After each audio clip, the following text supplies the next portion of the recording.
બનાસકાંઠા જિલ્લાના કાંકરેજ તાલુકાની જીવાદોરી સમાન ગણાતી બનાસ નદીમાંથી બિનઅધિકૃત રીતે રેતી ખનન કરતા તત્વો બેફામ બની સરકારી તિજોરીને ચૂનો ચોપડી રહ્યા છે।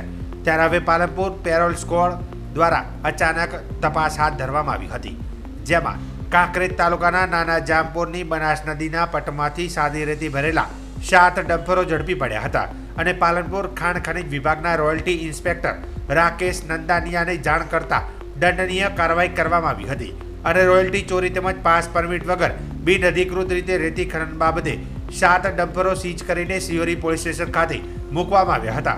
આ તમામ મુદ્દામાલ ડમ્પરોની અંદાજિત કિંમત 1.82 લાખ રૂપિયા થાય છે। ત્યારે હવે પાલનપુર ખાણ ખનીજ વિભાગના અધિકારીઓ સામે ગંભીર સવાલો ઊભા થયા છે।